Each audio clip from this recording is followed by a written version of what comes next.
All right, there's our audience. Hi, everybody. Welcome to Andromeda 7, your celestial gateway. Good to be with you folks tonight. Hey, we have got a really amazing show for you tonight. I don't know how many of you out there even know what an Enneagram is. It's quite fascinating.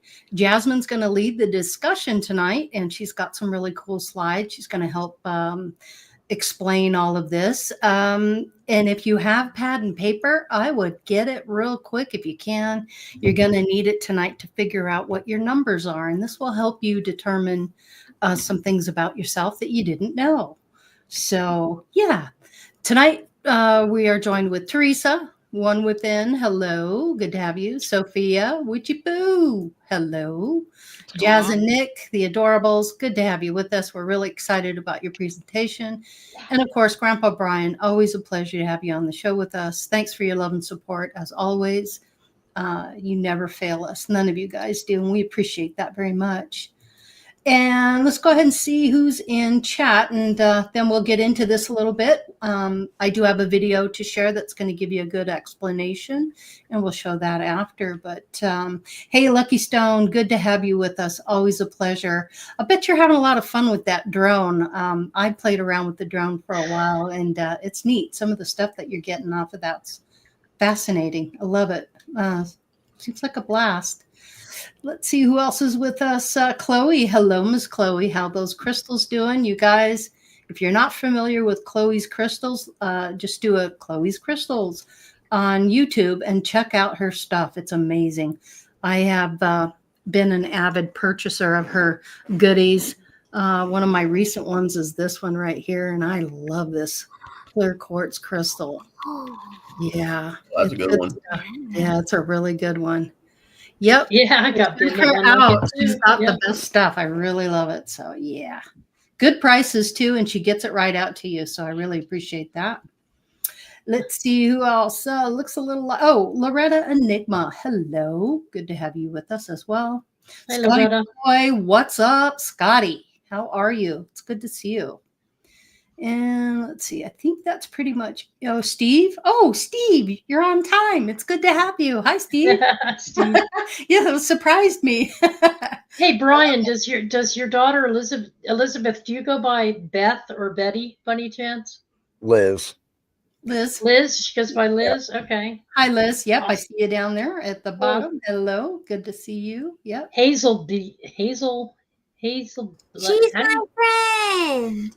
How do you say that? Hazel?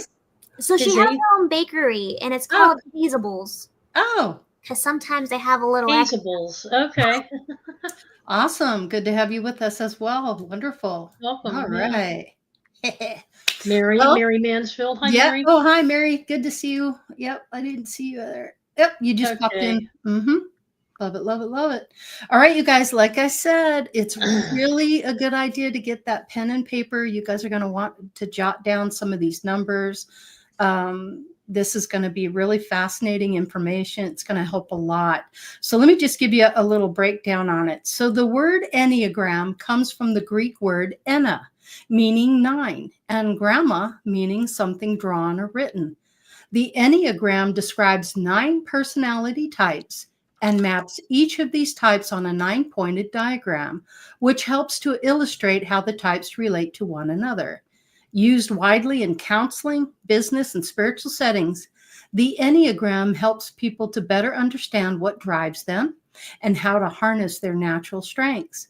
Learning your Enneagram type can illuminate how you view the world and help you discover the roots of who you are, from your foundational childhood experiences to the choices you make today. So the Enneagram helps us to better understand ourselves and be more empathetic to others and find our distinct paths to personal happiness and growth. So yeah, this is going to be great. Now, just to let everybody know, I've got a quick little video, and it's just some history on it, which I found fascinating. And when we come out of the quick little video, it's only 2 minutes, 2.5 minutes. When we come out of that video, then we'll get into this with Jasmine, and I'll get her stuff up here and we'll go over all this. But I'm really excited about it. You're going to learn a lot about yourself tonight. We sure did in doing the research on it. It's been an amazing process. So we can't wait to share this with you guys. So here we go. I'm going to run that video. And as Sophia says, run that beautiful bean footage. Here we go. The Enneagram is a system used to understand personality types. It has roots in ancient wisdom traditions, but its modern form is largely attributed to the Bolivian teacher Oscar Ichazo, who developed the concept in the 1950s, further refined by Chilean psychiatrist Claudio Naranjo, who popularized it in the United States during the 1970s. While the symbol itself, it may have earlier origins, including connections to the teachings of George Gurdjieff and Sufi mysticism. This system helps people to better understand what drives them and how to harness their natural strength and illuminate how you view the world.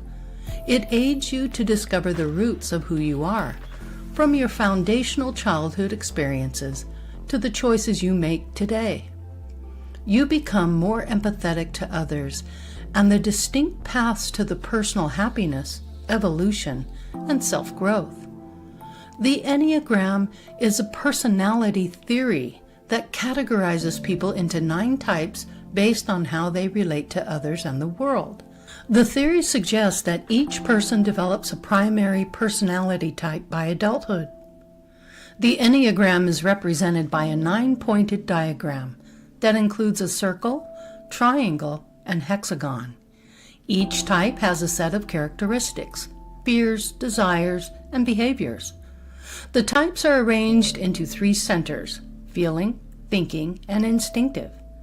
The Enneagram also includes the concept of wings, which are related personality types that can help people understand their type in more depth. The Enneagram is used in spirituality and business, but it's not widely accepted in evidence-based psychology. Some say the Enneagram can help people understand their motives and improve their psychological well-being. Some recommend learning the Enneagram like a new language, starting with the basics and seeking out teachers and mentors. Some say that the Enneagram is a tool for understanding oneself and others, and that's not intended to be used in isolation. Let's take a deeper dive into this discussion. Yes, let's take a deeper dive. You got it. So I'm going to pass this over to you, Jasmine. I'll go ahead and pull this up. All right. And we are good to go. We are all yours, so to speak. Okay. I was trying to see if I can make that bigger, but it's not. Okay. So the fundamentals of Enneagram. Let's just get to it.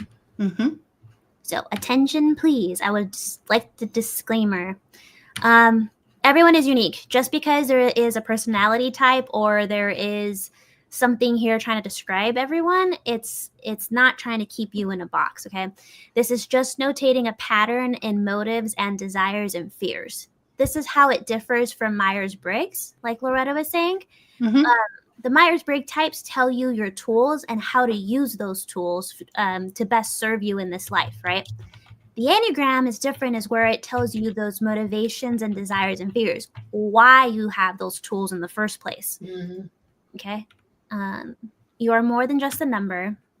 The core number can be broken into smaller and smaller derivatives, and each combination is unique to the personal experience and outlook they have. This is to help in personal discovery, not to keep you in a box or a label, okay? Because sometimes when I try to be like, oh, what type are you? They're like, I'm too unique. I'm too special. You can't figure me out. And it's like, I'm not. It's a pattern.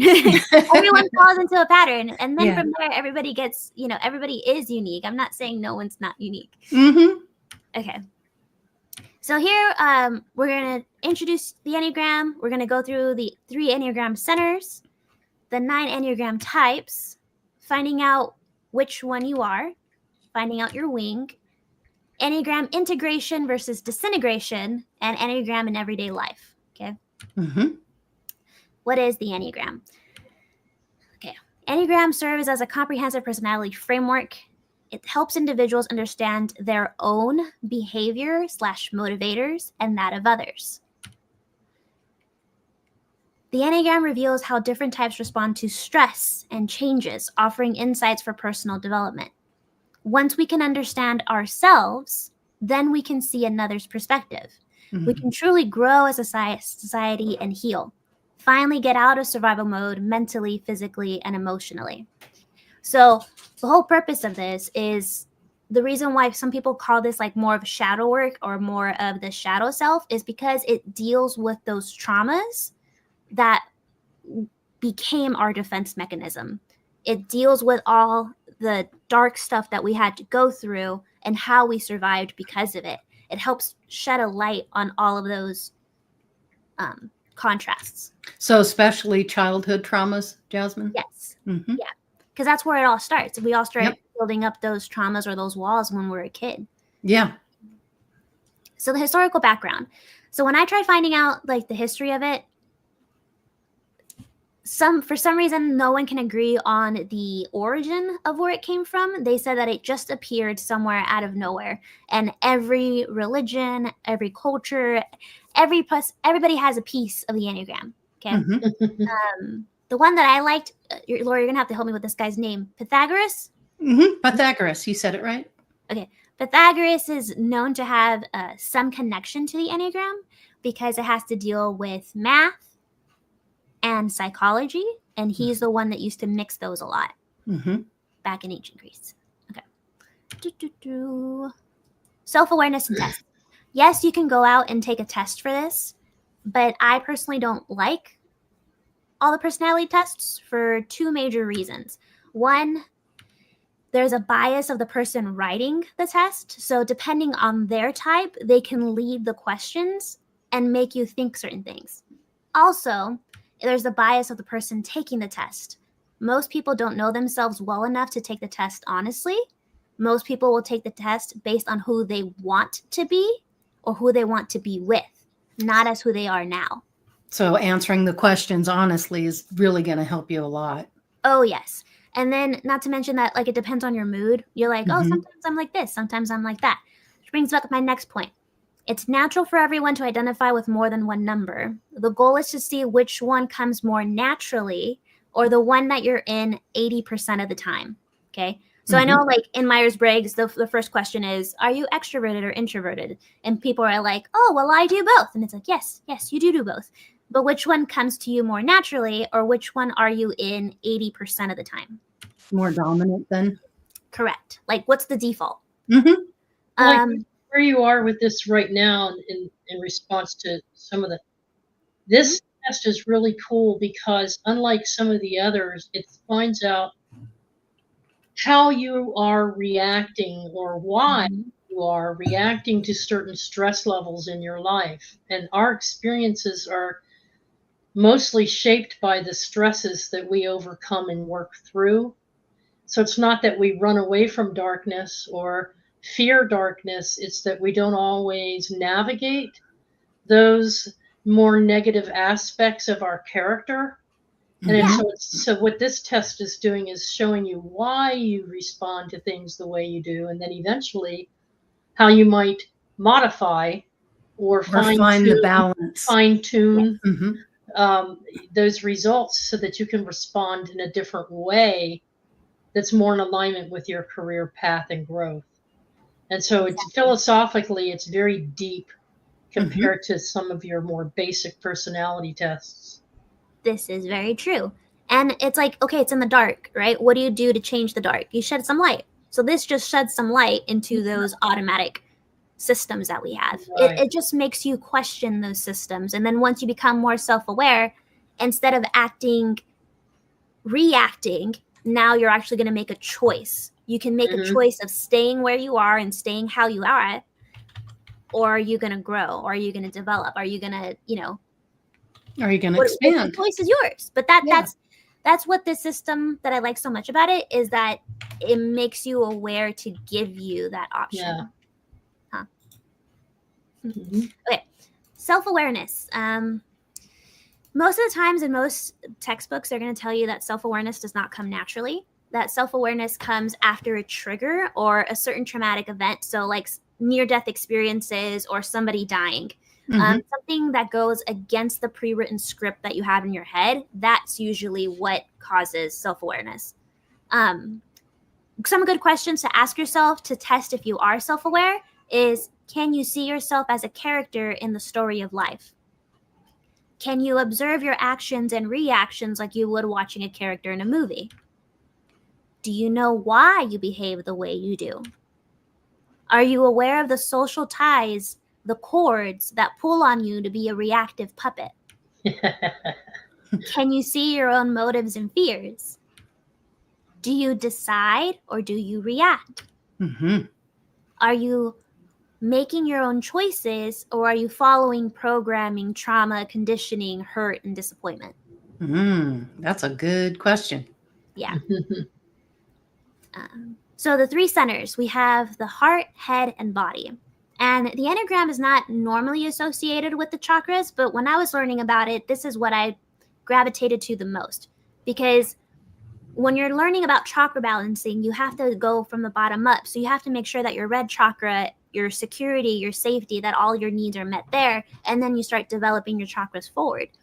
So it's the same thing with the Enneagram. You have to make sure that everything is developed in progression. So the heart center is the heart triad. It focuses on feelings and emotions, highlighting how individuals connect with those emotions. They value feelings. They make choices based off of emotions. The head center, or the head triad, is centered around thinking and analysis, depicting how individuals use logic, rational thought in their decision making. They value thinking and will use logic for making those decisions. So when you're self-aware, you're thinking with the heart then? When you're self-aware, you realize which one you're using. So you realize if you're using your heart center, or are you using your head center, or are you using the body center? It's kind of like when we talk about, like, when we're doing anything metaphysical, you always want to come from the heart, right? You want to come from the heart center. So this touches on that. You want to, and instead of, it wants you to become aware of those 3 centers. The last center is the body center. And this is based off gut feelings, representing how individuals trust their instincts. Think more of like the 5 senses. They trust what they're getting from their human avatar. So what they're sensing is what they will choose for those decisions. Okay. So this is what you guys were touching on here.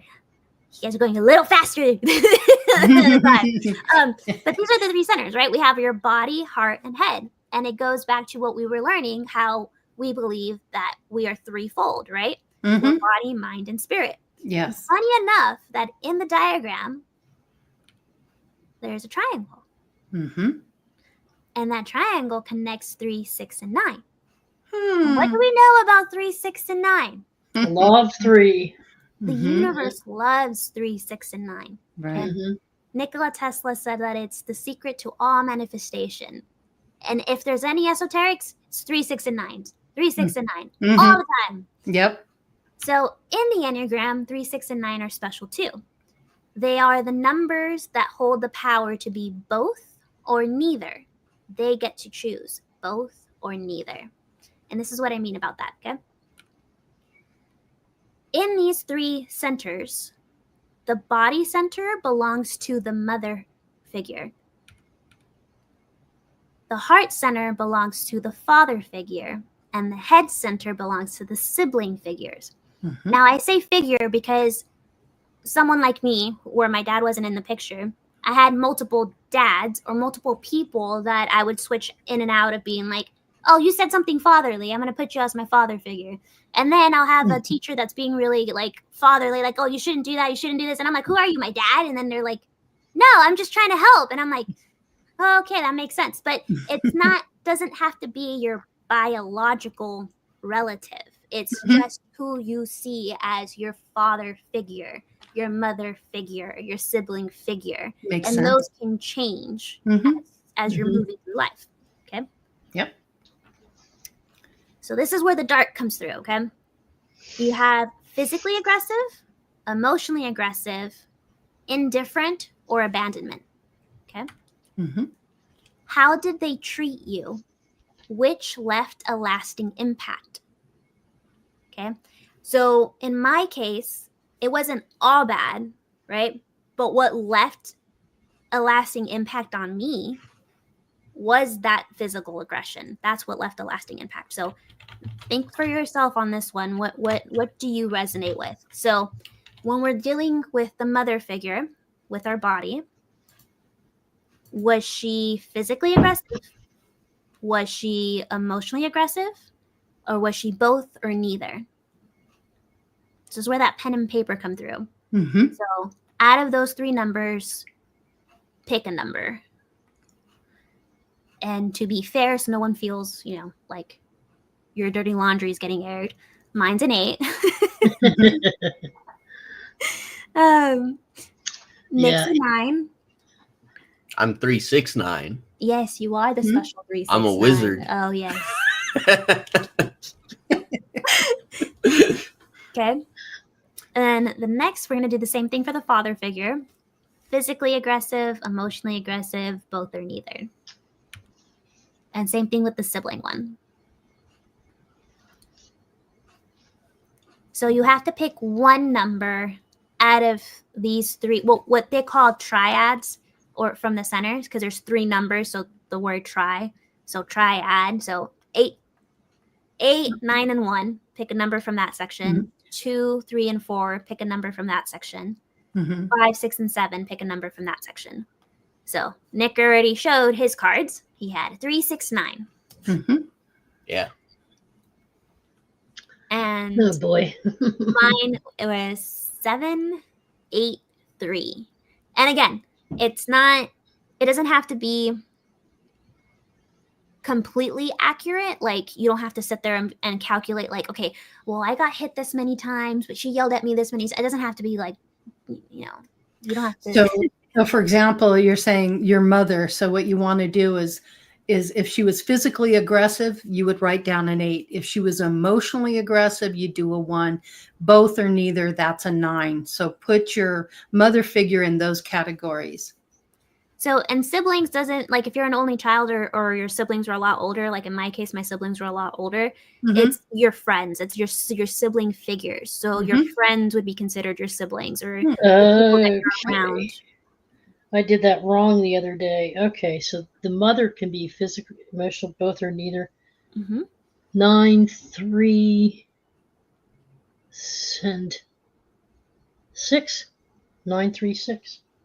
So if So it's they're, only off by 1. Okay, 9, 3, 6. All right. if your siblings, so I'm going to try to help Loretta out here. Yeah. If your siblings, if you didn't get beat up a lot, like physically beat up by your siblings, I wouldn't choose a 5. If your siblings were more manipulative or emotionally abusive, like I think we talked about with Chloe on the last show of how, like, in our families, they tried to make us tough by them being mean. And it's like, we're just trying to toughen your skin. If you hear it from us, it'll be better. So, or they could be both, or they could be neither. Like, if they were non-existent for you, if you had no siblings, then it's neither. Your siblings were neither physically aggressive nor emotionally aggressive. Oh, so they would be 6. So they would be 6. Mm-hmm. Yep. Mm-hmm. Same for the father. So your father figure as well. Yeah. Yep. Okay. You have one too many numbers there, Scotty. Has to be 3. One from 2, each 4, spot. 6, 8. Who do we appreciate? Oh, wait, that's 2, 4. God, thanks, Teresa. You helped me. Okay. All right, I'm gonna keep going. Oh, so No, why Yes. Scotty. I did. I'm too. I don't get sarcasm, guys. Sometimes. Oh, Right? it's all Probably good. the part of the ADHD in me, but well, so this is the cool part of the Enneagram. This is the part that I geek out about. So you see where each number is physically aggressive. We have 8, 2, and 5. There's literally a line that connects those numbers together. 8, 2, and 5. Mhm. And then you see where it says, like, the emotionally aggressive ones, we have 1, 7, and 4. There's literally a line that connects those numbers. Darn it, computer, you went too fast. And then the 3, 6, 9, I already showed you guys how the triangle connects those together. Mhm. So there's a pattern within the Enneagram itself. Mm-hmm. Okay. And it's so trippy to me that it's like, oh wow, these all like it matches. It makes sense. It does. And then it's so funny because like when you look at it from a mathematical perspective, the integration and disintegration is a mathematical equation that repeats itself no matter what number you start with. But that's too complicated. I won't get into that in this video. Mm-hmm. We're not here to learn math. We're here to learn. So Lucky Stone saying both and neither is confusing. Were they physically aggressive, emotionally aggressive, both or neither of those? Or were they one or the other? Were they just physically aggressive your whole growing up? Was that the main dominant emotion they were giving you? Or was it both? Correct. That's the key. Yeah, and if they weren't all that aggressive, either or, Mm-hmm. they were neither. So neither. So Right. mother would be a 9, father would be a 3. Yeah, just for Yeah, example, my but- dad was there, but he was neglectful. Okay. So he was technically not there. So Mhm. my number would be on the father, 3. Yeah. Mm-hmm. Okay. And then my mom, she was I wouldn't consider her emotionally aggressive because she wasn't like, I understood that her frustrations were not because she hated me. Her frustrations were her own issues. You know what I mean? Mm-hmm. It wasn't coming because she didn't think I was worth it. It was coming more because of life was overwhelming for her. She had undiagnosed, like PTSD. Like there's just a lot of things that were going on for her that she, in our culture, we don't go help with it. Like if there's literally TikToks out there that say that when we say we're depressed, we usually get hit and be like, all right, stop being depressed. Yeah. Yeah. That doesn't exist in our reality. So what you would do with a sibling if you had a couple siblings that were neither physical nor emotionally aggressive, but one was extremely physically aggressive, you would choose 6, which is both. 6 would be a safer option, yes, because you were exposed to both outcomes. You were exposed to both Right. physically and emotionally. Right. I would say when you think about your siblings, what's the first thought that comes to your head? What's the first reaction do you feel? Do you feel like, oh yeah, my siblings are great, or like, oh, let's not talk about that. Like, what do you feel that tension, or is there no tension? You know what I mean? Like, that's how, for me, is a telltale sign of one versus the other. So, like, the emotional stuff, I'm like, oh yeah, it's like it was there, but I mean, who doesn't have it, but when I think about the physical part, that's when I start being like, I don't really want to talk about that. Like, that's because it hurts more. We got to figure out which one, since we're talking about the dark stuff, which one hurts more. Does the physical aggression that happened to you, does that hurt more? Or does, when you think about the emotional stuff that they said, like, I can't believe they said that. I can't believe they did this to me. Which one is the one that left a deeper impact? Right. And if they both did, then it's both. Okay. Okay, next one. Awesome. Yep. So, which is your core number? So from those 3 numbers that you picked from each one, that's what we call your triad, okay? So mine is a 7, 8, 3. Now, out of those 3 numbers, we're going to figure out which one is your core number. Now, Okay. when I did this with Teresa and Lori, it made a really good point. Some of you out there will probably very self-aware, okay? And you guys will probably be like, oh, in the past I used to do this. In the past I felt, that's fine. Because we got to figure out what was your core number before you became spiritually aware, or before you became aware, before you started working on yourself. So I need you guys to think back to what was your impulse decision before you started growing through this. Because what happens is when you start putting in the work, that number will shift with you and it'll follow the lines. Once you start becoming a healthier version of yourself, those you will integrate into a different number. So this is what I mean about that. And then Loretta, if you want to look at this part, this will help you draw it. So what do I mean by integration? integration has a lot of different definitions. What we're focusing on is the psychology definition, and it's the process by which a well-balanced psyche becomes whole as the developing ego recognizes the ID and the state that results or that treatment seeks to create or restore by countering the fragmenting effect of defense mechanisms. So when we're referring to integration in the Enneagram, we are referring to healthy growth. When we say disintegration, it's unhealthy or stressed. So if we look at these numbers here, right? Mm-hmm. That's the feel-good stuff. Yeah. Yeah. I'm a core 7. So when I am healthy, I appear more as a 5. And it's funny because my life path number is a 5. Mm. So 7s go into 5s. 5s when healthy go into 8. 8s when healthy goes into 2s. 2s when healthy goes into 4. 4s when healthy go into 1. And 1 goes into 7. And this will help you draw the Enneagram. And then you just put a triangle in the middle of it because it's there. That's where 369 goes. So I see a lot of people out there blink, looking at the screen. They're still a little bit lost. Could you do this for me? Sure. Robert V says he's an 8, 3, and a 5. So what does that mean? Could you break that down for him to give him a little bit of understanding about that? You got your 3 numbers. His is 8, 3, 5. Okay. So of those 8, 3, and 5, right? Okay. Mm-hmm. One of those numbers is going to be your core number, which is going to be like your core motivation and fears, right? Mm-hmm. So if I go back to the other slides, right? Mm-hmm. So either anger is one of your core motivators, Mm-hmm. right? Feeling shame or your emotions is going to be a core motivator, or your fear is going to be a co-motivator, or thinking or overthinking.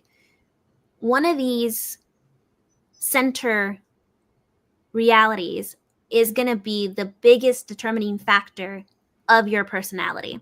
So this is a blueprint. This is like a blueprint that you've learned from your parents, your sibling. Mm-hmm. All this comes together, and this is where you get the understanding and that energy. You've got the example of them giving it to you. Mm-hmm. So, you know, the 8. Yes. So I'll go and I'll describe each number for you. Okay. And then whatever number, when you think back to your childhood, whatever number you resonate with the most, that's going to be your core number. The other numbers are still part of your triad.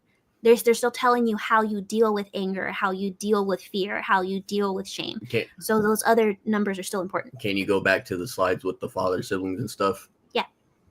So basically what she's talking about, out of these categories, you have one number in each. So you're going to look at the mother side, the physical side, and one's going to be about physical aggression towards you, emotional aggression towards you, or both or neither. So either she was both physically and emotionally abusive towards you, or she was neither of those things. Yeah. So for Robert, mom, or she physically was aggressive, right? Yeah. Okay. So you got the numbers 8, 1, and 9. Okay. So out of these 3, you pick the one that matches you. And once you figure out that number, then you go to the next. So you go to the father one. Was he physically aggressive? Was he emotionally aggressive? Or was he both or neither? And his So is a once you 3. figure out if out of these 3, you're either 2, 4, or 3, then you pick that one. Okay. Now, like, for example, I'm a 9 in this one, and I'm a 3 in here. So right now I have 9 and 3. Okay. So then you go to the last one with the siblings. Were your siblings physically aggressive, emotionally aggressive, both or neither? You go through 5, 7, 6. Mine was 6. So that's where I found my core 3 numbers. It's 3, 6, 9 for me. So Same interesting here. Yeah. for Robert, he had a physically aggressive sibling and a physically aggressive mother. Yeah. But the father, being a 3, was he was either both. Yeah, both or Both neither. or neither. Neither. Yeah. Well, that's interesting. Don't you think that's interesting? And out of those 3, out of how they treated you, that's how you found a defense mechanism that kept you alive to be the adult you are today. Mm-hmm. Yeah. So noticing those defense mechanisms, there is good numbers, there's good sides and bad side to each number. So that's this slide. So Yeah. each number has a positive and negative side. Okay. And now. So there you go. So now if you have Robert on there, well, okay. Yeah. So now we'll get to see each number and figure out which of those three is your dominating or your core number. Okay. Okay. So these are kind of like easy questions that you can have to figure out which one you resonate with. How do you deal with anger? 8s usually display anger outwards, which is why when your mom is displaying that physical aggression to you, it's outwards. So they will have the vocabulary of saying, it's your fault. You should have known better. Mm-hmm. So if you ever caught yourself saying that, you probably are showing 8 traits. And that's an 8 mom right there. That's an 8 mom. Exactly. 1s will say, it's my fault. I should have known better. Their key line is like, oh, how could I have a son like this? How could I have a son? Like, what do you you know what I mean? Mm-hmm. So they will say it's my fault, right? Or you'll have someone that's very dismissive where, oh, it's no one's fault. It doesn't matter. Or they say it's everyone's fault. It's your fault too. It's his fault too. So which one or which vocabulary was more that you hear about? Is it your fault? Is it my fault? Is it no one's fault? Is it everyone's fault? So how did they deal with anger? How did they deal with anger, or how do you deal with it? So it's going to be a reflection on how you deal with it. So if your mother was physically aggressive, that's going to show you to be physically aggressive, right? Mm-hmm. Or it's going to show you to shut down, like a 9, where they don't want aggression. Because 8s and 9s, they can both be physically aggressive. The 1s are emotionally aggressive. So if I was in the previous chart, we found out what my core centers were, 9, 3, and 6. On this wheel, though, am I supposed to say the anger that was dealt with was a 9 because it went 9, 6, 3 on the last chart? Or is this a completely different? No, it should. So if you're doing it correctly, the numbers should line up for you. If they're not lining up, then there is a different question you should be asking. So for me, I noticed that when I get angry back then, my impulse was, how could you do this? How could the world be this stupid? How could the world not fill in potholes? How could, my anger was always towards the outside world, right? I never really turned it in until I started doing self-development. And then I was like, oh, wait, did I provoke this though? Was it my fault for doing it? Or how am I responsible for this situation? What part did I play in this situation? Exactly. Like for example, since in my trifold numbers, I got 9, right? Enneagram is now explaining that with the 9, how I deal with anger is I either go, it's no one's fault or it's everyone's fault, which is true. I actually do that. Depending on the circumstances, if it's a situation where it was out of everyone's hands and it couldn't be stopped, then I will default to it's no one's fault. But if I feel like it is a situation that my team could have handled, then I will blame everybody. So that's how that works. It's showing you that the numbers that we picked on the previous panel, traumas between your father, mother, or siblings, is actually correlating with how you act in this life. And Steve, you are right. It is a negative perspective. This is dealing with the shadow self. You have to know where these traumas are coming from to be able to release them or go through them. The secret is, this is wrong, right? I'm going to go to the next slide. And this way of thinking is not healthy, right? You have to be more balanced about it. But how do you deal with fear? 7s run to the outside to avoid inside dangers. If you study the Enneagram, you'll hear phrases like phobic of inside 7. 5s run inside to avoid outside dangers. So it's phobic of outside 5s. 6 is neither is safe, both are dangerous. And then you have a counterphobic 6, which is I don't care for danger and I don't care what's safe. Those are the ones that they're adrenaline junkies. Like, you shouldn't be going to the bar at night. You shouldn't be doing this, but you're going out looking for trouble anyways. You're going out skydiving because you need to feel something. Those are the counterphobic 6 of they don't care for danger, and they don't care if it's safe. So for me, I was a 7. Back as I was a kid, I was always trying to be out of the house because it was physically aggressive. So I didn't want to be at the house. And then I was always finding more escapes, things to keep me entertained, so I wouldn't have to think about my life. I would always constantly be looking for the next adventure. And I ended up at 6 because my environment taught me neither are safe, because I grew up in the projects. Outside was drug deals and people getting shot. Inside was abusive parents, both physically and emotionally. Yeah. So that's where I came up with 6. So yeah. Outside, at least people treated me nice. If I asked for a cheeseburger, they would give it to me. So I ran outside a lot.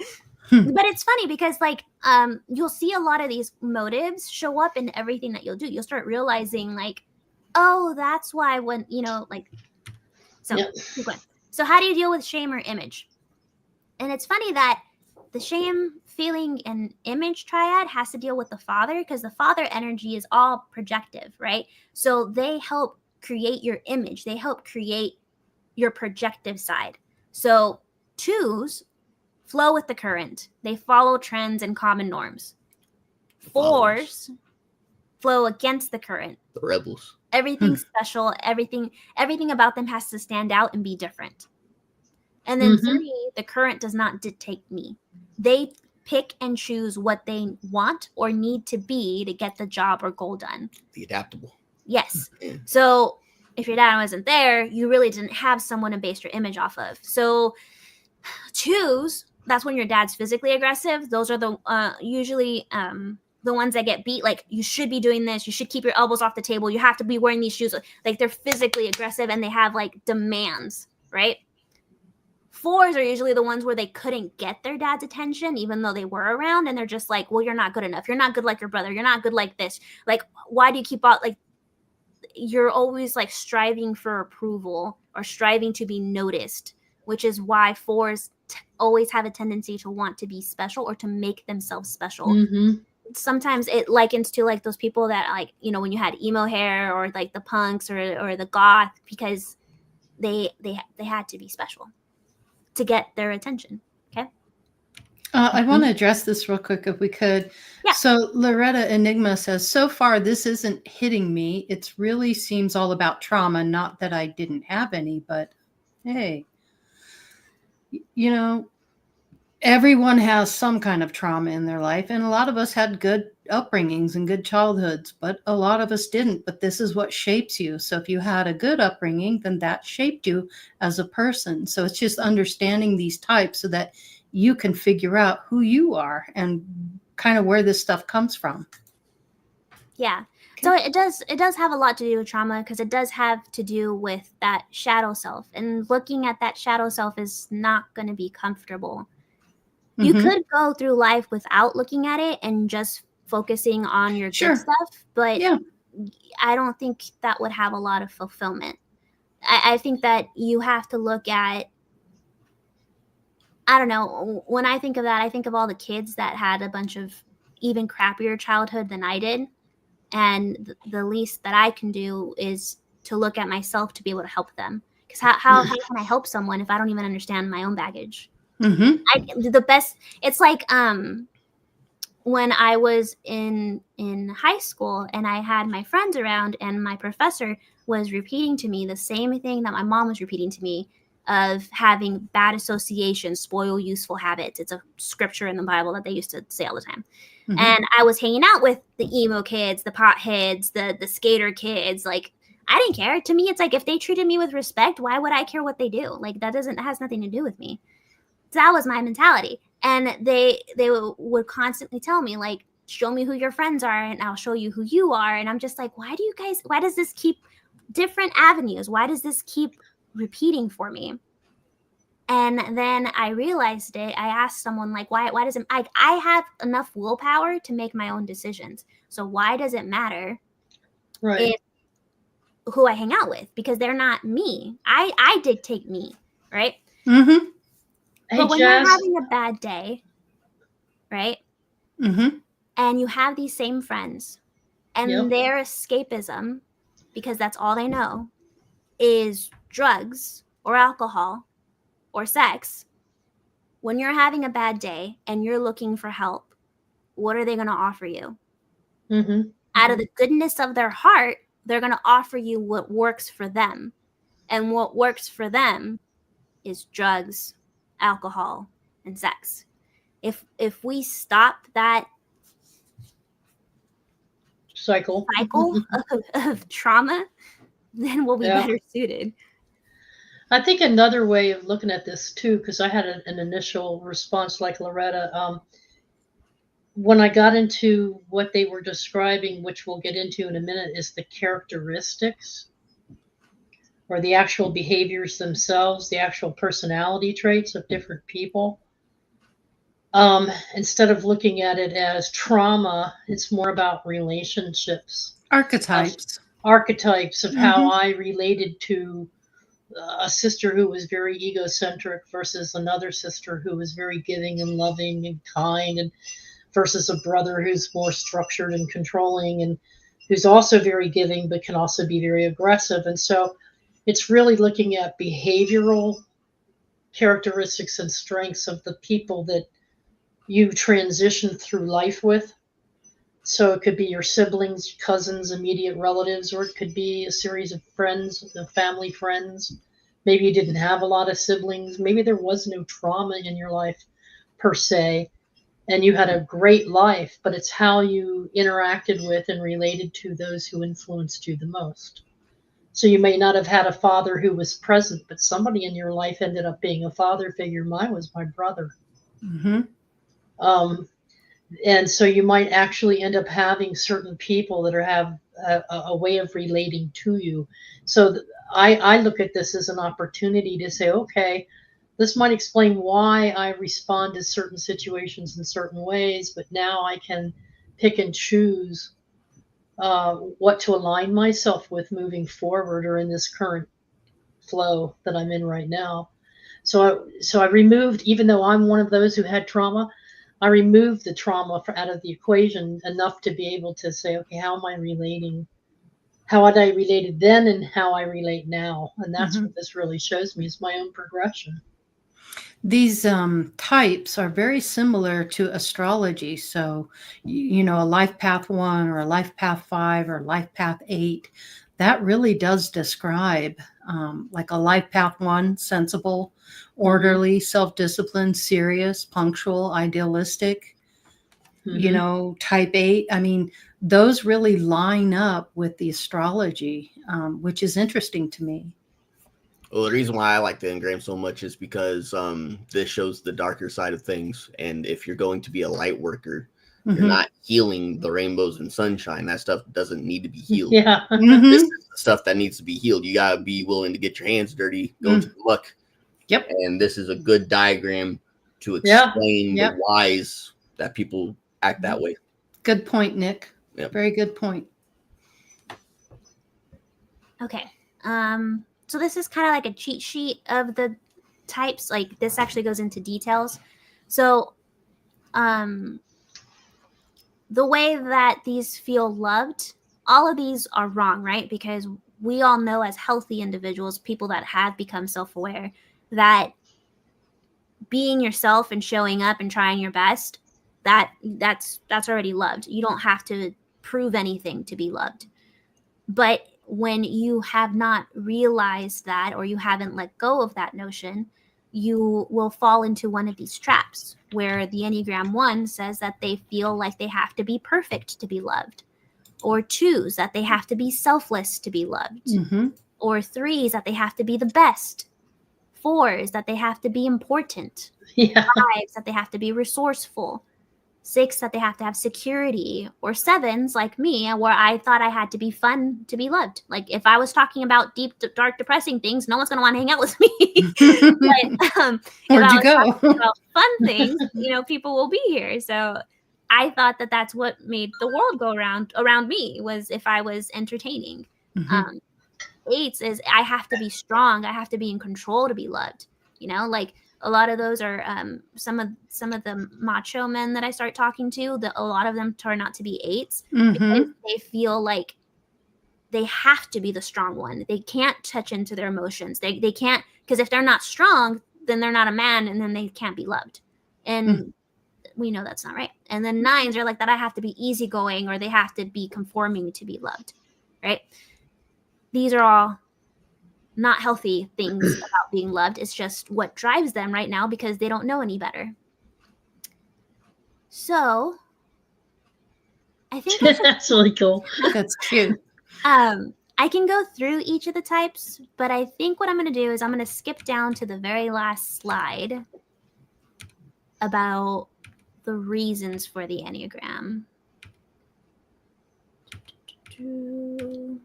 Because it's going to take a while to go through all 9 of them.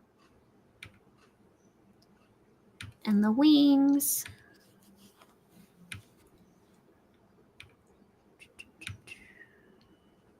Okay. So in conclusion, what the Enneagram will help you do is it'll help you realize that a lot of the darkness in the world comes from kids' broken hearts. I've said it before, where a lot of people's quirks comes from that day your dad didn't come to pick you up, or it comes from your mom being abusive. Like, it comes from your heart being broken as a kid. And yet we're not taught how to deal with any of that, even as we grow up. Once you grow up and you're in your 30s, 40s, 50s, and then you have money to pay for a psychologist to help you undo all of that, how does that help anybody? But kids, if you ever spoke to a kid, kids have such complex emotions from the age of 5, and they're just left out there to figure it out. They're just, who's going to figure it out for them? So hopefully the Enneagram can help you see who, what, when, where, why we are all the way that we are. And now what will you choose? Is this life the life you choose to live? Are you the person you wish to be? Are the people around you just sad, broken, disappointed children that are just trying to survive? This will help you with empathizing with the people that you hate or you just don't like, because you have to see a different perspective. And it doesn't mean that you have to excuse their behaviors. It's just giving you that realization that most people don't act evil to be evil. They're acting evil because of their circumstances. Doesn't mean that that gives them any excuse, but it just helps you see where that imbalancement comes from. All these coping mechanisms and all these defenses and walls that we've built, are they for our own protection, or are they keeping us in a cage? Can we see ourselves, or can we see others? So I believe in you. I'm rooting for you. We are all strong. We are all smart. We all are important. We are enough. But if you keep that promise to keep hope alive, then one day you'll thrive and live unapologetically, authentically yourself. Courtney MC has a question. So what if you're pretty much all the types? What would you say to someone that's identifying with all the types? So, yes, it is common and it is natural for people to identify with more than one type. It just depends on which one you are 80% of the time, or which one is your default. And you want to think back to the time before you started doing all this personal growth. You want to think back of what was your immediate response? What was your impulsive response? To understand the programming, where you got it and how that plays into what you're experiencing now. Yeah. They have a test, and you answer a battery of questions. And depending on how they score you on those results, it gives you your percentages of where you lie within these different characteristics. And so it tries to come up with as close a match as it possibly can. I had 81% controller personality, a core 8 on the test. And so if you go for some of those characteristics, that might help. Yeah. So and there's this one. Oh, that one. Yeah. Well, So I want to explain to you guys that even though this is showing all 9, this isn't saying that, because you're going to see each number and you're going to say, hey, I do that, I do this. Ignore that. You've already picked your 3 numbers, so you're going to look at the 3 columns that you picked prior to this.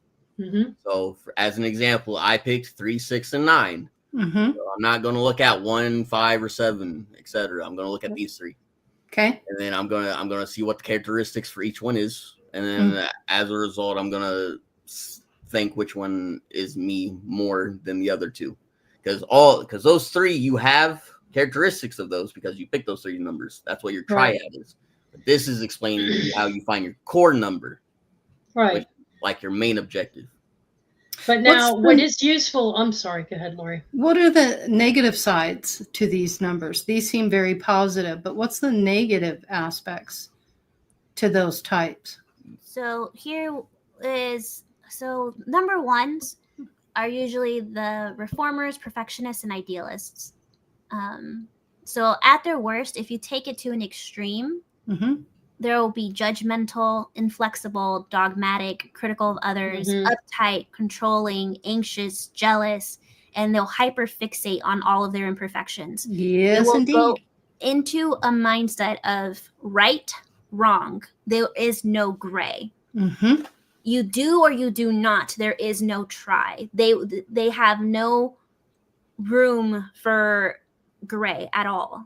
So, and it's funny because like in numerology, they're the individualists, the independent, determined. They're the first to take action. They're the leader types, the doers, pioneers. They are proud. They display their temper. They tend to boss others around, and they tend to talk in me, myself, and I. So, yep. 2s at their best, they're one thing I wanted to say at the 1. So this little diagram over here, you have in the upper right 1s, there. 1s when they show growth. So instead of being rigid, inflexible, and judgmental, they'll start acting more like a 7, which is happy, go lucky, like let's just live life. It's not about the details. Let's not take life so seriously. The positive side of 7. Yes, they will take when you're showing growth, you will show the positive side of that number. Yeah. When you're showing stress or unhealthy, you will show the negative side of this number. When you're being toxic, you will be the negatives of that number. So if you're a 1, if you find out you're a core 1, pay attention to both 7 and the 4. And when we get into those reels of how they act, both on the positive and the negative spectrum, you'll get a better look of yourself. Right. So for me, I'm a core 7. So we'll see because I associate with the number 1 according to the triad. So me, when I'm unhealthy, I start thinking in black and white. That's good or bad. Not that, there is no gray. That you can't. There is no excuses. So, but that's not very healthy. Everything's in balance. So 2, the helper, the giver. They are loving, compassionate, adaptable. They're always like the self-sacrificing one. They're the ones that are always going to put themselves last and make sure that everyone else is taken care of. The negative side of that is that they will assume they know what's best for everybody, and they will assume what people need to hear and what people need to have. And then they also get overly needy or overly attached where they don't feel anything and they constantly need validation like 24/7. So Dolly's got a good question. Loosely, how does this differ from the Myers-Briggs testing? Teresa? So let me give my Go ahead. I'll let Jasmine say it first. So in the world of psychology, there are 3 schools of thought, okay? You have your whys, which is the Enneagram, your whats, which is the Myers-Briggs, and your hows, which is socionics. And the way they work is the Enneagram tells you why you behave the way you do. Myers-Briggs tells you what you have in your toolkit and how to use it to best serve you. And then socionics tells you how you play with others. That's a very succinct way of putting it. To put it in layman's terms, the Myers-Briggs test was made for corporate. it teaches you what you bring to the table in a team setting. Enneagram teaches you what you are on an individual level. That One's goes all the way down to the ego. one's more personal development. Mhm. The other is more of a business Hence the environment. spiritual business side of Right. yeah. Now, what I found interesting about this, and I'll try to put it, is I found the correlations between my numerology chart that Paul had done for me, and my family, and then the astrology cafe reports I got from the place that Sophia had me go to do my astrological chart. And I'm a life path 11 over 2. I'm a core 8 on the Enneagram, and I'm a Cancerian in my astrology. And when you look at the life's purpose for me, my blueprint, if you will, of coming into this reality, it's been a transition from one side of the coin to the other side. I've been going through a transformation, and the Enneagram shows a clear path of the transformation, because I went in and answered the questions as if like I used to be before the past 7 years. And then I said, okay, that was me 7 years ago. That was me 14 years ago. That was me in my 20s. But now, where am I now? And that's how I'm supposed to answer these questions, is where am I now? And so I got the one set of numbers. And when we were working with Jazz the other night, I was like, oh, wow. I had all these oh, wow moments. And it's like, this makes total sense as to why I behaved and reacted to certain situations in my 20s and 30s. Mm-hmm. The close calls that I had, even the successes that I had, the moments of joy, the moments of sense of accomplishment, and where it's all led to right now. Mm-hmm. And all these things have opened up. And so it shows a natural progression. I am doing exactly what I had to go through everything I went through to be where I am right now to accomplish my life's purpose. Mm-hmm. Go ahead, Lori. Here's what I'm curious about. As I'm reading the chat, I'm seeing a lot of people are just kind of disconnected by the amount of information. But what I want to ask the panel, especially Sophia and Grandpa Brian, I'm going to ask you first, what's your opinion about this information? What is your thinking of it? I like it. I resonate with the numbers that it came up with, and I do believe I'm a 9. Mm-hmm. So yeah, this is interesting. I like to put it up against like my birth chart and the numerology and see how it all interacts together. Mm-hmm. And you can just Google Enneagrams and it'll give you all this information. So if you want to look at specific numbers, you can start doing your own research and kind of look into it and see where it goes. Sophia, how about you? Any feedback on this? Knowledge is power. Mm-hmm. I would say when you're navigating trauma or your childhood, especially if it wasn't pretty, I mean, none of us really get out unscathed anymore, if any. But if it gets to be too challenging, there's nothing wrong with asking for help. So, but knowledge is power. And I feel getting the information together to get to the power may be somewhat challenging from what I've seen in chat. It's we've all been there, but I feel that comparing it to your numerology, your astrology and whatnot, know thyself. And this is another step in that process. It's another tool that you can use to get deeper, to do the work that's necessary. And I'll tell you one thing, for me, I'm less confused, less angry, less disappointed, and more enthusiastic now than I was several nights ago. And it's because this has been a real freaking eye-opener, because it's helped pull all the other pieces together. So if you look at it as a tool to help you navigate everything I don't know about the rest of you, but it's taken me years to get to this point. And I am not one for mathematics. I am not one for astrology and numerology because it's very difficult. It's on a simple level, great, but once it starts going deep, I'm just like, I'm totally out of it. So the Enneagram is a way of keeping me away from all of those things that I feel trapped or convoluted, and it helps simplify it to the point where, oh, now I have a navigation. Now I could see a clear pathway, and so it's helped me in that regard. So it's worth doing the work. Yeah, Big Justin's asking, what can I look up to find my numbers? So, Big Justin, if you go into the description on this show, you'll see a website that will take you to an Enneagram test that you can take. Take the test. It'll give you the numbers just by you answering the questions.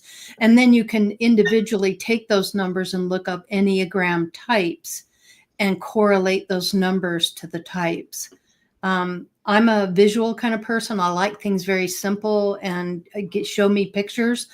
Some people are more book smart, more heady, and they get the information delivered to them differently. But for you, that's what I would suggest. Yeah, quite interesting though. Oh, hope that helped you. Anyway, go ahead, Jess. Sorry. No, it's good. So like taking Teresa's into account, like, so what Grandpa Brian said about comparing it to your life path number or your astrology, she was describing how she was a core 8, right? Here we show that when 8s show growth, they go into 2. And her life path number was 11. When you reduce 11, you get 2. 2, right. Yeah. So, the thing is, types 8s, they are they're the really strong, really rigid ones. They are the very aggressive, very prominent, right? So they're very headstrong, and they are very they have very big energy, right? So the way to balance that out is to take on more 2 energy, which is thinking about others. How is that affecting others? Are other people okay? So instead of focusing it like on their own protection, on their own survival, they will focus on having that aspect to help others. When they disintegrate or when they become stressed, then they hyperfixate on themselves, and they will hyperfixate on me, myself, my house, my cat, me, right? Because they feel attached, so they need to make sure that their walls are secure, which is why they go into a 5. Because that's all 5s do. 5s are all the internal. They run inside. So 8s under stress will run inside. Yep. But I see that as a respite time period. Yes. Because there's going to be times when I'm going to still do that because it's in my nature to be, because of everything that I've been exposed through to multiple lifetimes, including this lifetime. That's where I get my sense of structure.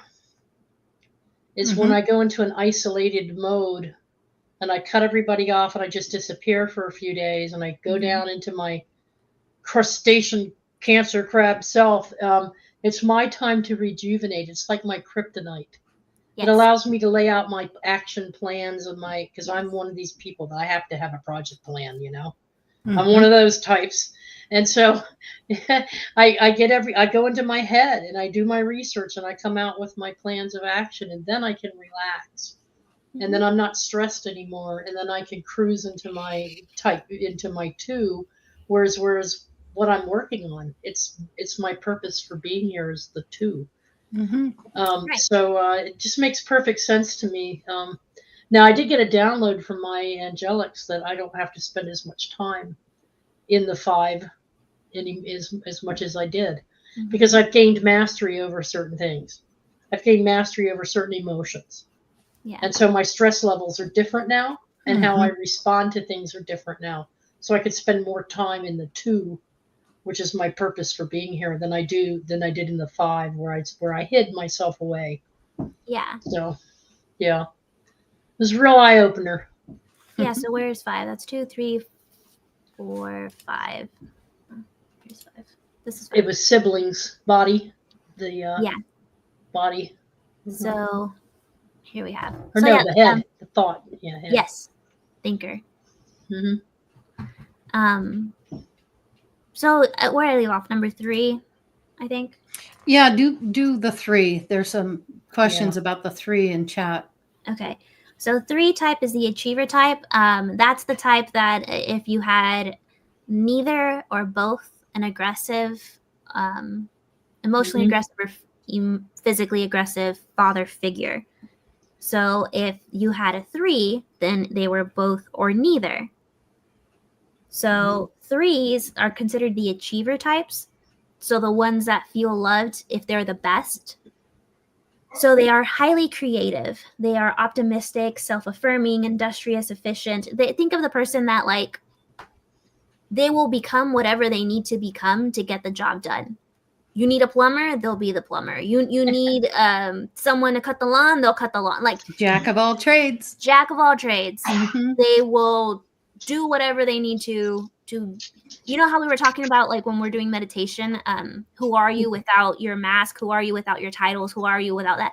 They do not have an identity without those titles. They are the boss type. They are the dad type. They are the mom type. They are sister. Their whole reality is based off of those titles. So that's the unhealthy part of it, is that they will become superficial, pretentious. It's like arrogant. Yeah. I see arrogant and like steamrolling themselves into an early grave, basically. Yeah. So that's why when they are unhealthy, they give into that even more and become even more of a 9 and become more pleasing and more like, instead of having that validation to themselves or having you know, when we call it self-confidence, it's to our own self-pillar. They keep going outside to the world and looking for validation through more titles, more people. How do they look along the world? How are they being perceived? That's their whole identity, not who they really are without those titles. So when they show growth, they actually go into a 6. And 6 is, if we remember, they're the head types, right? They start thinking about, oh, well, how do I really feel about this? How do I think about this? I can't go outside or inside. They actually have to sit there and face it. They can't run away anymore. They have to face who they are. Yes. Big Justin, sounds like you're resonating with that. Now you kind of have the key for the rest of it. So he said, nailed me on that 3. That made sense to him. Okay. I'm happy it's helping. Go ahead. Yeah. I was just wondering if we could go to the 6 slide, because that's what I'm resonating with, which doesn't really have anything to do with my numerology, at least not connected to my birthday, because you have birthday numerology, you have name numerology. A lot of people don't get into the name numerology as much as they do the birthday, life path, psychic number. But yeah. So let's look at the 6 slide, Jazz, and what that represents, both positive type and negative. 6. Yep, Yeah, type 6. Yep. There she goes. All right. So we have the loyalist, skeptic, or guardian. Yeah, I would call that Sophia. Yeah. Loyal, likable, prepared, trustworthy, compassionate, witty, definitely. Practical, supportive, Check. responsible. Okay. At my worst. Don't skip that part. Let's So if you start judgmental, paranoid, defensive, rigid, paranoid, self-defeating, self-doubting, hypervigilant, defensive, self-vigilant. I wouldn't throat punch somebody. So, yeah, I mean, self-doubting. But now these are not how they described it, Jasmine. How they describe this is not. It's the descending. It's the integration, not so feel good side of how you respond to stress. Correct. Yeah. So there's two different ways you can respond more favorably or more lightheartedly or more easygoing or more relaxed to a stressful situation. Stress could be anything from financial woes to raising a teenager or having difficulty with a coworker. There's a numerous things that we experience, finances and so forth, buying a home, whatever. How we react to situations and activities around those events versus the other side of it, which is not as healthy, not as healthy for our heart, mind, body, soul.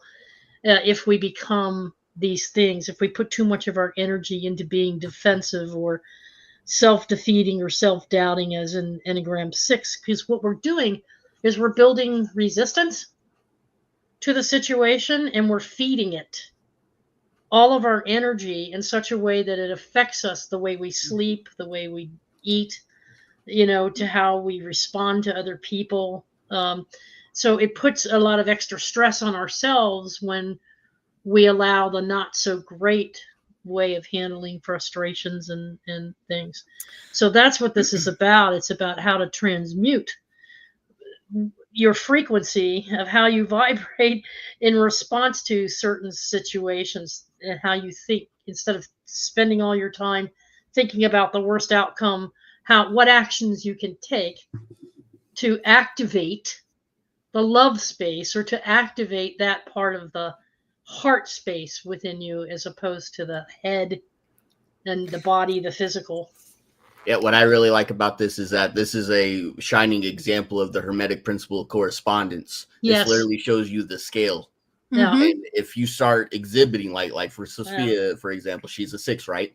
So with this knowledge, she can catch herself now. If she's in a negative headspace, then she starts doing paranoia or the self-doubting or hypervigilant stuff like that. She can go, hey, I realize what I'm doing now. Now she can flip it back. You're to recognizing it. Yeah. Knowledge is power. Mm-hmm. Well, instead of taking a whip and whipping yourself and saying, oh, I'm like this because I've always been this way because my family was like this and my dad was like this, and you're just self-flagellating yourself. It's like you're feeding into that your own outcome and making it more the right column than the left column. But if you can understand your patterns and say, oh, well, that's why I might be responding to, that's why I did this for all those years. I don't have to do that anymore. Yep. I can change that. Yep. Mm-hmm. What's interesting to me is that when you're a kid, your parents are your example of what a mom should be or a dad should be. And you learn those behaviors, you pick up on that energy. And I think that's done through the soul and the blueprint that you come in with, so that you're programmed that certain way when you're a kid, so that you can have these energies and that's what you're working with and working through in each lifetime. I did want to show something really quick, which I thought there was a correlation to, and I can just slap this over. You don't need to do anything with it. But when you look at this shape, okay, when we're looking at the Enneagram itself, look at the shapes of it: anger, fear, image, perfectionist, boss, leader, all this stuff. When you just look at that, doesn't this look a lot like the Merkaba and sacred geometry? It is. Which combines opposing energies in perfect balance, masculine and feminine, earth and cosmos. This union results in activation of the light and protection around your body that can transport your consciousness to a higher dimension. Reminds us of the potential power we yield when we find balance and raise our vibration. Well, that's exactly what we're doing when we come into a body with all this preloaded stuff that we're going to learn. When you pick and choose your parents, you're picking and choosing those energies because you, as on a soul level, want to experience it.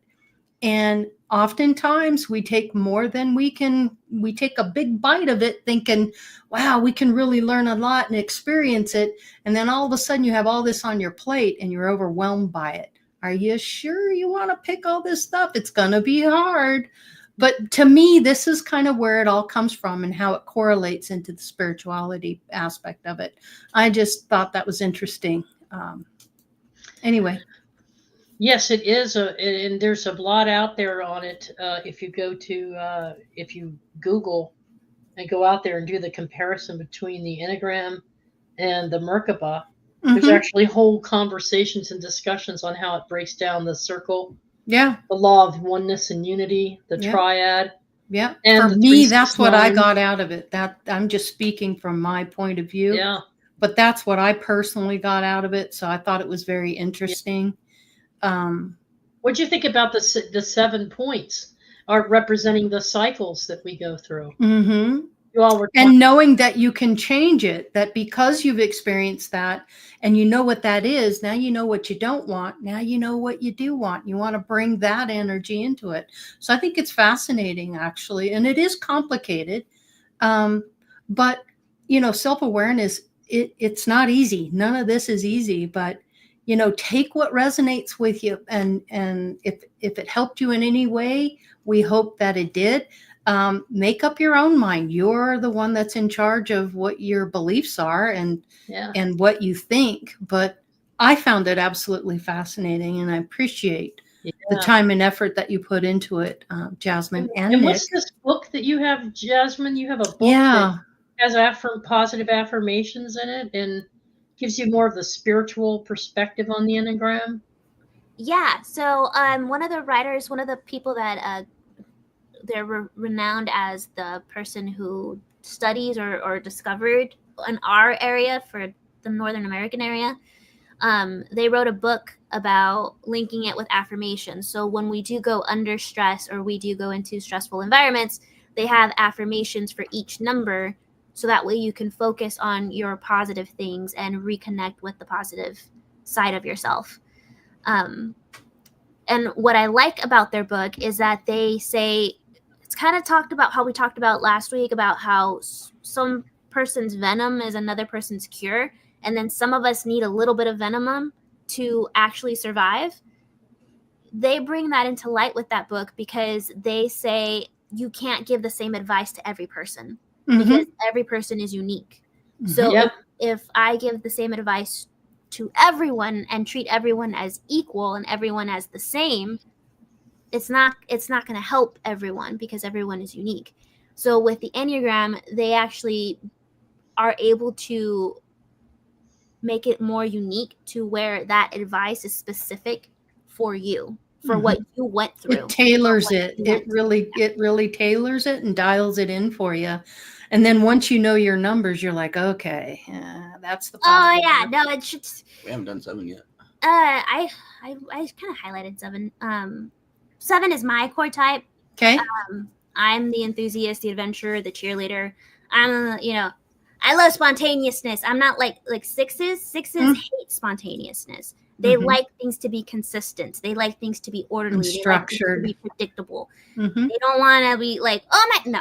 They do not thrive. Yeah, let's just wing it. Yeah, and they're so good with money too. They're really good with money. Oh boy, are they good with money? Money surprise or an improvement in money. Yeah. Yes.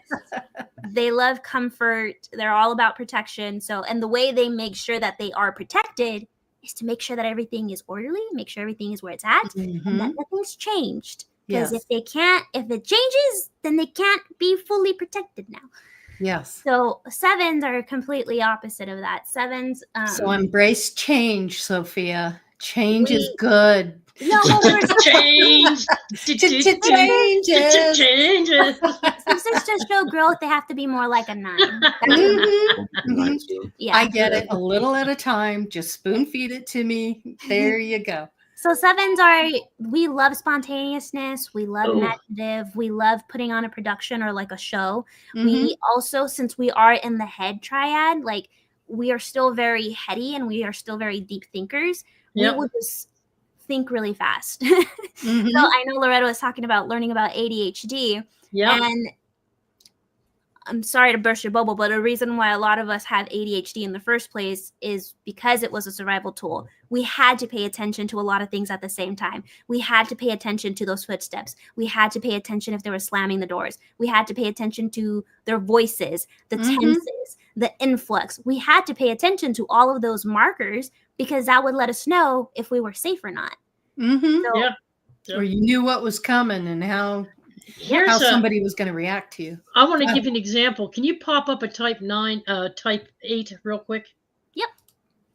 Okay, for you Sagittarians Hey. and Leos out there, this was the most unusual for me because I'm a Cancerian, but now I know why I came up soft a type shell 8. crustacean Cancerian. Yes, you are. But I came up an 8 because there's a lot of crossover with some of the attributes here, and it's because of the way I evolved. But if you take a look at this, compassionate, inspiring, direct, resilient, loyal, energetic, empowering, protective, and self-confident. This describes Sagittarians and it describes Leos to perfection, in my opinion. But it also picks up on the loyal and compassion of the Cancerian. But then if you go over to these other aspects of how you might be more stressed when you're responding to things, loud, vengeful, excessive, controlling, sometimes rebellious, insensitive, domineering, self-centered, and skeptical. If that downright isn't a Sag, skeptical. If that isn't a Leo or a Sag, I'll bite my hat. Yeah. So it really does have some overlap with some of these attributes, but on a deeper level, because each one of these has another layer of expression within it, which is why Courtney and some others are picking up on the multiple personality types. There most certainly are, and that's what's beautiful about this compared to something like a Myers-Briggs, because this gets, if I had this as a manager, I worked for a Christian Scientist company, and so it would have been a whole lot easier in the human resources end of things if I had this to map out the project teams as opposed to just the Myers-Briggs. Although that has some attributes to it that I like. But having the Enneagram would have enabled me to get deeper into the personality between the teams because the dynamics were necessary and the type of work we were doing was very sensitive. Yeah. So I think it has its place in business, but I think it's more of a personal development tool and a spiritual development tool. It has that power, that ability to give you some additional tools. Anything that allows you to learn about yourself and why you do the things you do and to look at yourself, in my personal opinion, that's growth, and it's something to take into consideration. Yep. And now this is me and Brian, right? Yeah. Number 9. The core 9. Yeah. So the core 9 is the peacemaker, the mediator, the agreeables, right? So they are pleasant, peaceful, generous, patient, accepting, diplomatic, open-minded, empathetic, and caring. The bad side of that, if you go to the extreme or the unhealthy side of 9, and they're spaced out, forgetful, stubborn, obsessive, resigned, passive-aggressive, judgmental, unassertive, and self-forgetting. So you left the wings off. There is the wing. They're complementary. When you have a core, you also have a number on either side of you. Yes, I do have a couple of those.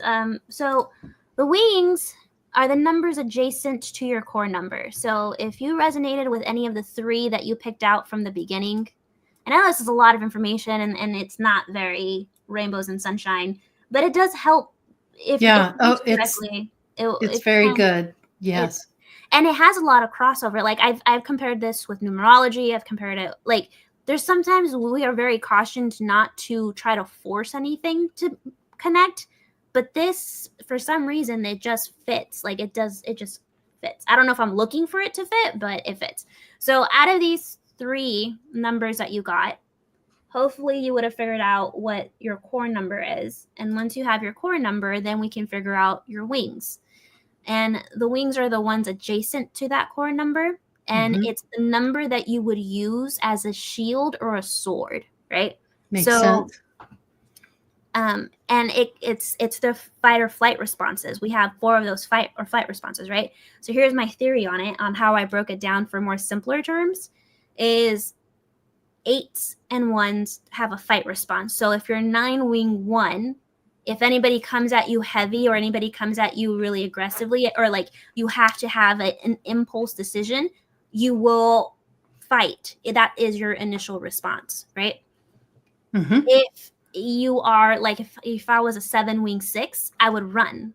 I would freeze, and I would run. The 3-6-9 combo, they get to freeze and think about a solution. They have to think about, for 3s, since they're goal oriented, they have to think about what is their best option here to get the goal they want or the results that they want. 6s have to stop and think about what is the safest option that they want. 9s have to think about what is the most acceptable option that they want, where the other ones is just an instinctual response. So if your wing or your core is not on that 3-9 spectrum, these are your instinctual responses when under attack.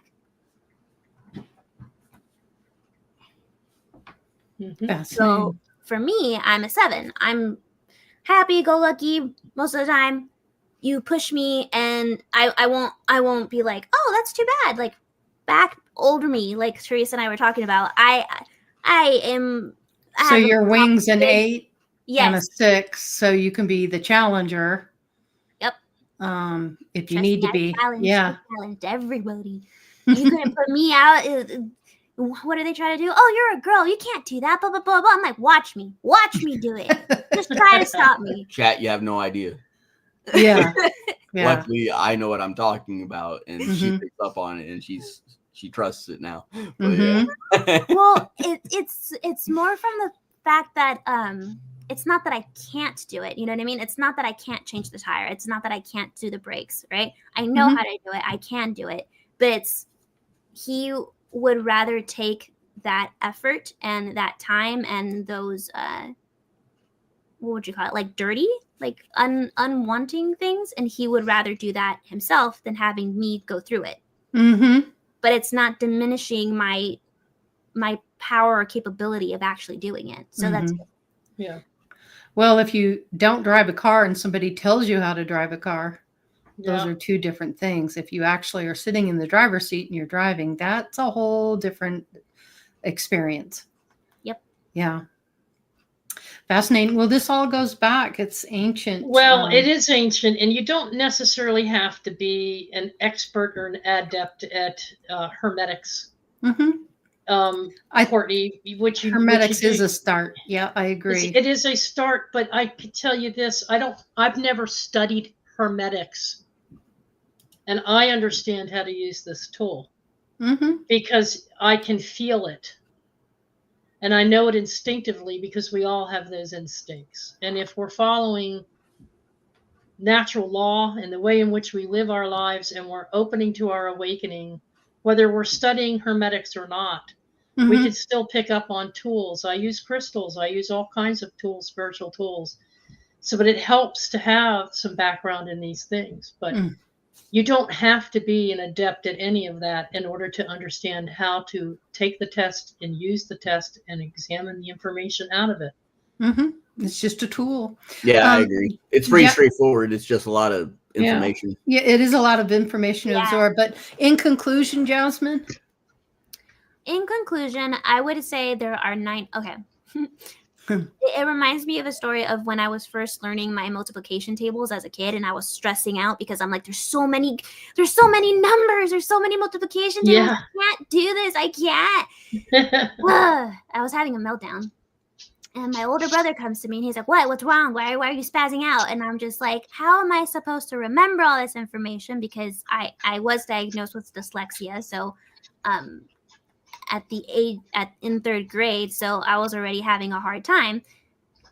Mind you, they wanted to skip me grades, but they didn't diagnose the dyslexia till 3rd grade. I'm like, okay, sure, whatever. But school systems, other topic. Anyways, so I was spazzing out about the numbers, and he told me, Jazz, all math is the numbers 0 through 9. That's it. Yeah. You don't have to worry about how they mingle, how they interact. You just have to worry about 0 through 9. That's it. I like that. Nice. Yeah. Oh, so what I'm going to tell you guys is you don't have to worry about 0 through 9, because I didn't even put 0 on here, because 0 pulls that empty space you see on the Enneagram. There's a 0 missing. So I didn't cover 0 on here because that's even deeper stuff. There, you can dissect this into, like I said in the beginning, it's not to label you, it's not to put you in a box, or it's not to force you to do anything. It's it's kind of like when you do numbers and fractions, you can simplify it to like even deeper and deeper numbers. But I would just focus on the one that resonates with you the most. And then the whole reason this tool is here is to help you put in those questions, help you question your reality, help you question why you do things. And if you're happy, then hey, figure out what's working for you, and you can help someone else and help them figure out how to make it work. You know, there's a lot of people that get stuck in their head, or like me having ADHD, I get stuck. I had to tell them, like, can we migrate yet? Because I need help to get up to go do the dish. Like, even though I want to go do the dishes, I can't go do the dishes, and I can't explain it. The best way I could explain it is like when someone holds your hand over a hot fire and your instinct is to snatch it away. That's how it feels like to force yourself to do something when you have ADHD. So it's just another tool. If it resonates with you, I'm glad I could introduce you to you. Help yourself. Once you can be the best that you can be, I feel you will be better prepared to help globally or to help others. I agree. Well, thank you so much for this. Really appreciate it. And it was eye-opening for me. Well done. Thank you so much. Very well done. And if you didn't get a chance to see it from the beginning, go back to the beginning. That'll help a little bit. Or Google it, the Enneagram, and figure some of this on your own. You know, or you can do some go to their investigation. website. You can go to or you can go to the website. Oh, there's tons of YouTube videos too that show like little snippets of like describing them, and they have like cute little characters. Yeah. Yep. And did you want to make mention about All My Relations? Yes. So All My Relations has a new website. I finally finished it. Woohoo! And it's another metaphysical shop. Is it streaming? Is it not streaming? Yep. Let me put it up there for you. Here you go. There you go. So you developed this website for All My Relations? Okay. Awesome. Cool. Yeah. Awesome. It took me a little bit, but yeah, so we have all these things. It's the largest crystals and metaphysical shop in the Midwest. It's over 2,500 square feet. Wow. Yep. And that's then like the size of a warehouse. Oh yeah, it's huge. And then Jim has his own podcast. So if you click on the picture or if you click on the button, they'll both take you to his podcast. Yeah, he's got some great podcasts. Really good stuff. Yeah. And then we have the Stone of the Month. These are going to be 25% off for the month of February, all red and pink stones. And then all of our merchandise. And I had to take every single picture. And I had to color code every single picture. And it was was a lot of work. Looks great. I love the pictures. I love being able to look at the pictures. Yep. That's like my favorite one. I love that. But there's tons of stuff on here. There's tons of merchandise. There's like pictures of what the store looks like. Look at those dragons. Yeah. Great idea for Valentine's Day. Yeah. Definitely. And then there's if you want to join the newsletter, or if you are interested in any of the classes or any of the services, you can click on the newsletter and just leave your email and they'll be there. But yeah, so there's just tons of to look at. It tells you about Heather. Tells you about Jim. Nice. Yeah. And then they have their online shop. Excellent. What about some of the like readings and stuff they do? Do you have any of the psychics on there or? Yeah. We got one on Pale. What you mean? Sophia is there every other Sunday? Every Sunday. Okay.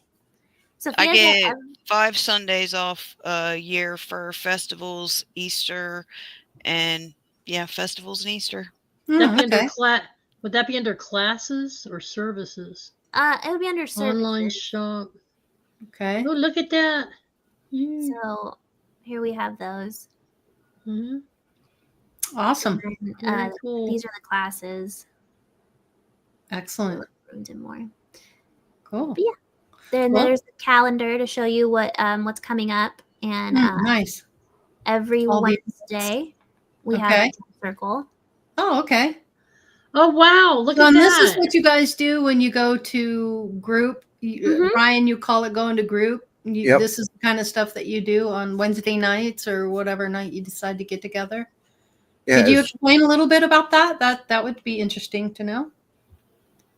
it's usually we have about an hour and a half discussion, and that discussion could be anything. Mm-hmm. And then we all stand up and hold hands, open our circle, take a little break, and then people start drumming, and we do Reiki healing. And at the end of the night, we do a meditation, and then close the circle. Awesome. So it's a So it's these fascinating types, time. yeah, it's these types of venues that you want to get involved in when you're going through your awakening, or you just want to connect with others and learn more about yourself. I think this is just fantastic. Some of That these there's are a place Zoom. like that you can go to. Are some of these Zoom classes that you can do remotely? Not really. Some of them are Zoom. Sometimes Jim does put other people in it, but they have to request it so that way they can set it up. Mm-hmm. Gotcha. Sophia's the one that does the rune talks, and we don't really do Zoom on the rune talks. I know I was there for the one that he did for tarot, teaching tarot. Oh, there's cool. There's Rune Talks, $25, 7 Yeah. p.m. Yep. Yeah. Stones, crystals. I would just call the shop, and their phone should be on the website. Call the shop and see if they do it's also down here. do the and see if they do it through Zoom or whatever. Because I know Jim also does what is it called? Mary. What's it called? The distance readings. Mm-hmm. Reiki too? He can do that with Reiki too, but he also does it with the mediumship stuff. The spiritual development classes? No, like No, with he tarot. does over the phone readings. Yeah, Yes. yeah. Oh, okay. Yeah. Excellent. What did you design this in? Wix? You said Yes. Wix? Yeah. I prefer Really it. nice. Mhm. Nice job. Yep. Well done. Looks great. Thanks. Wonderful. Well, listen, you guys, we are to the end of the show. I want to thank you all for joining us. Hope you got something out of it. If you're not too sure, go back and watch it from the beginning. It'll help a little bit.